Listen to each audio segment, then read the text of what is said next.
It's a scene similar to what occurred in late May and early June. Hundreds of people, if not more, taking over the streets of Portland in support of the Black Lives Matter movement. One protester says it's his first time getting involved. I think it's about time. I was a little worried. I'm an older guy, I'm 58. I was worried about COVID. I think this is pretty safe, and this is a really important thing to stand up for, and it's way overdue. Others tell us they're encouraged by cities across the country, like Seattle, that protested in support of Portland over the week. I think it's awesome. I think the more cities, the more places, the higher the numbers, the more likely things are to change. We also spoke with the group PDX Black Youth Movement. They did not feel comfortable sharing their last names on camera, but the two organizers say they are frustrated by some Black voices getting drowned out, while others, like the Wall of Moms, is amplified. They try to do the white savior complex where they're like, okay, I'm going to put my body in front of a Black person's body, and I'm going to protect them, and I'm always going to shield Black people from all the problems in the world. That's not realistic. Right. You can't shield us from our own skin. This morning, Seattle police are bracing for another round of protests less than 24 hours after a march that started peacefully broke out into what police declared a riot. On the right side of your screen, you'll see the aftermath from the Capitol Hill neighborhood. 5,000 people took over the streets in Seattle before groups went on a vandalism spree, throwing rocks into businesses, setting fires at a construction site, even targeting a Starbucks with 150 people living just stories above the flames. There were apartments on top of the coffee shop that were occupied when they lit the fire, and people had to evacuate. People broke through barriers surrounding the East Precinct, blowing an 8-inch hole into that building. Well, one factor missing from the riots yesterday was the presence of federal agents. Those agents are the focus of a new round of protests happening this afternoon. KOMO's Nick Popham is live with the new call for action as that cleanup is now underway this morning. Good morning, Nick.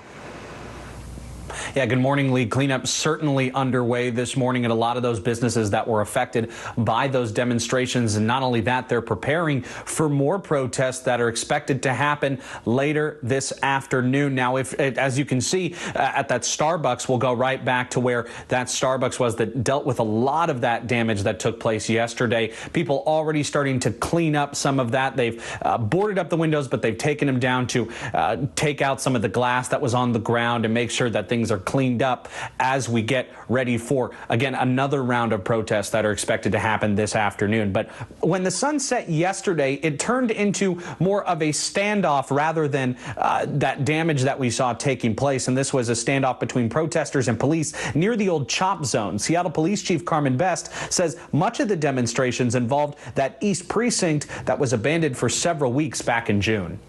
It's very disheartening to see any kind of property damage of that nature where potentially people could be very badly hurt, whether it's at the precinct, at the Starbucks, at a grocery store, or any place else in the city. We just don't want to see people get hurt, and we're trying to make sure that we're doing everything that we can to curtail that kind of violence. We're very hopeful that people will assemble and be peaceful and exercise their First Amendment free speech, which we're here to facilitate, but we cannot stand by where there are acts of violence and criminal behavior occurring.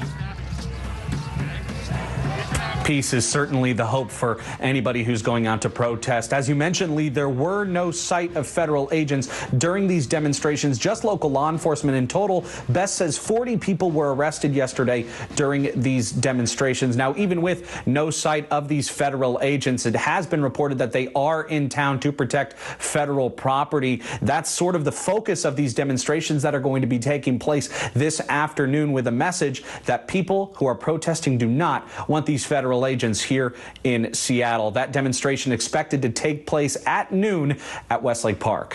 For now, live in Seattle, Nick Popham, KOMO News.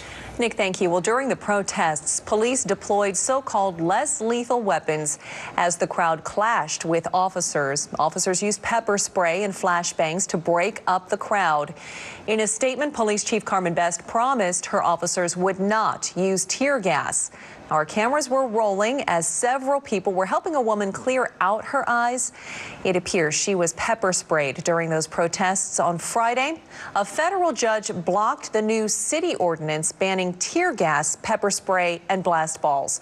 Judge James Robart ruled the law needs further review under SPD's consent decree, which was put into place in 2012. He said the ban would create a risk that could cause officers to use excessive force. His order will last for 2 weeks. We expect to see an intense cleanup effort in Capitol Hill already underway this morning. Take a look at the Starbucks again on 12th and East Columbia. A large group moved down 12th Avenue around 4:30 on Saturday afternoon, started breaking the windows, vandalizing stores just like this one. Someone also tried to start a fire in this Starbucks, which really was scary because about 150 people live above it. And that's our challenge. If we can't get there and keep a small fire small and notify the people who live above the Starbucks, then that's when really bad things can happen. Well, crews got that fire inside the Starbucks out quickly, and the good news is no one was hurt. Well, you might have noticed that members of the King County Sheriff's Office were also in Seattle to help when those protests turned into riots, which injured 21 SPD officers. Sheriff Mitzi Johanknick spoke about their role during the city news conference late last night. It was our honor at the King County Sheriff's Office to assist Seattle Police Department, Chief Best, the men and women in the Seattle Fire Department, and those responding to the outbreak once a riot was declared. My job under state law is to assist when I can when riots occur, and we did so as an agency in this situation. Johanknick said King County Sheriff's deputies helped with building protection and to backfill 911. Redmond and Bellevue Police also helped in Seattle on Saturday.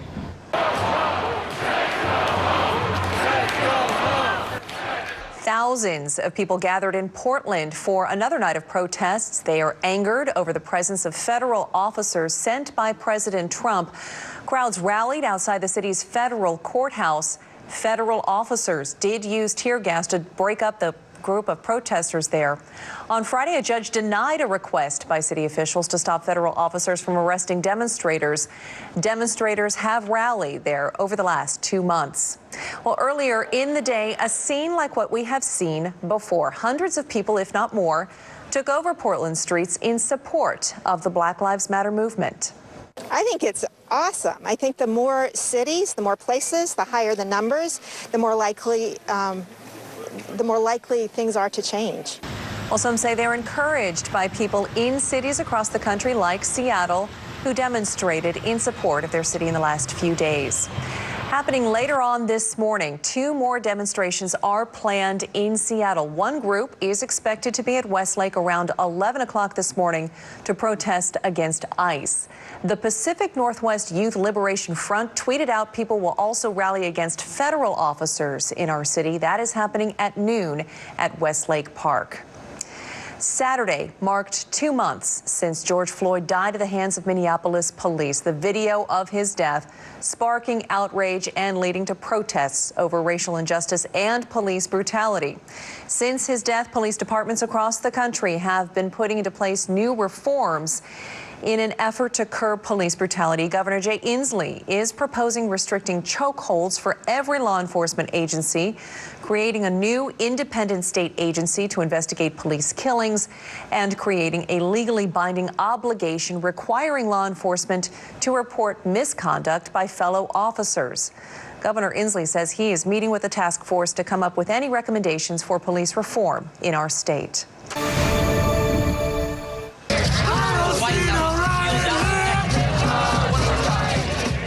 Developing overnight, demonstrators and police squaring off in Seattle just hours after initially peaceful protests were declared riots by SPD.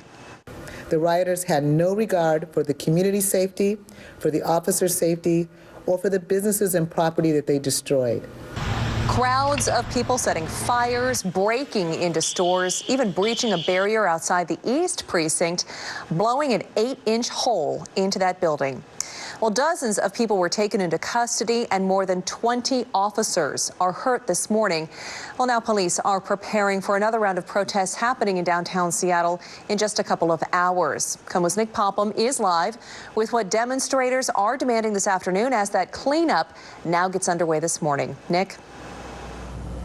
Yeah, good morning, Lee. A lot of the things that these demonstrators are looking for all sort of related to these federal agents that are reportedly in Seattle. These protesters saw what happened in Portland, and they don't want that same thing to happen here just 3 hours north. So that's the central theme of these protests that are happening later today. But as you can see live from just sort of the impacts of yesterday's protest on 12th Avenue, you can see, again, the cleanup process happening with a lot of these businesses, namely the Starbucks that's on 12th Avenue received sort of the brunt end of a lot of this damage, aside from the fire that took place just down the street with those construction trailers. This is sort of the epicenter of a lot of that destruction that happened yesterday. But here's another look at just some of the other images that we were able to capture yesterday from our cameras. Chief Best says protesters spray painted and damaged cars. They broke into buildings and attempted to start fires in multiple locations. In a news conference late last night, the chief says that 40 people were arrested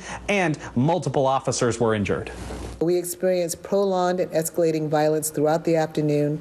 People threw cement blocks from the top of apartment buildings, trying to drop them onto people onto the street. The rioters had no regard for the community safety, for the officers' safety, or for the businesses and property that they destroyed.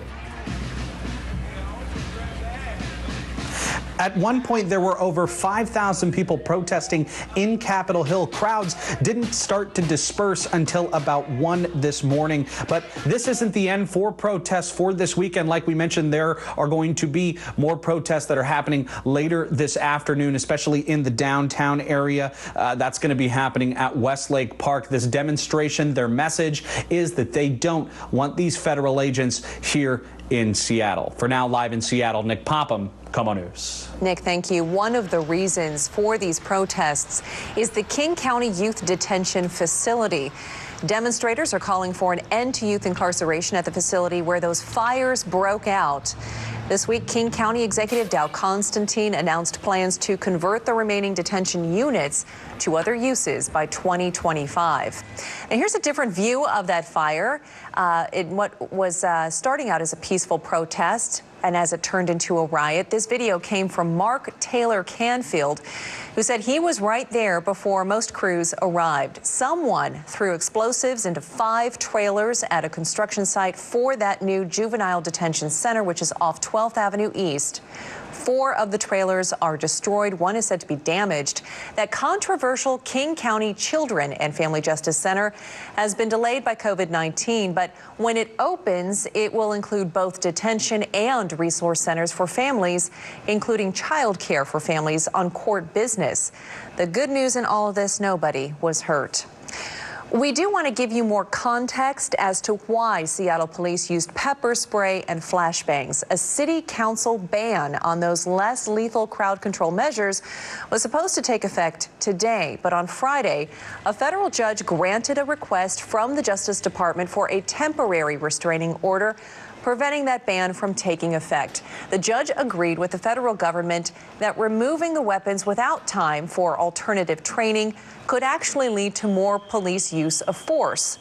In response to the ruling, Police Chief Carmen Best said SPD officers will be carrying pepper spray and blast balls, as would be typical for events that carry the potential to include violence. She added SPD promises the community that they will not deploy tear gas. We now know from Mayor Jenny Durkan that federal agents were deployed to Seattle, but so far we have not seen the feds at or near these protests. City leaders worried what would happen, or what we've seen happen in Portland with federal agents there arresting protesters could take place here. When questioned, Director of Homeland Security told Mayor Durkan federal officers are only here to protect federal properties in the city. A group of protesters took over streets and bridges marching from northeast Portland to the Justice Center. K2's Megan Allison spoke with demonstrators as they started at Alberta Park. We definitely learned it's a mixed crowd here this weekend. Some people have been protesting consistently for the last 2 months, while others tell us they decided to demonstrate for the first time tonight with the message, enough is enough. It's a scene similar to what occurred in late May and early June. Hundreds of people, if not more, taking over the streets of Portland in support of the Black Lives Matter movement.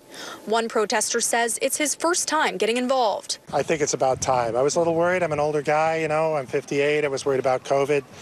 And I think this is pretty safe, and this is a really important thing to stand up for, and it's way overdue. Others tell us they're encouraged by cities across the country, like Seattle, that protested in support of Portland over the week. I think it's awesome. I think the more cities, the more places, the higher the numbers, the more likely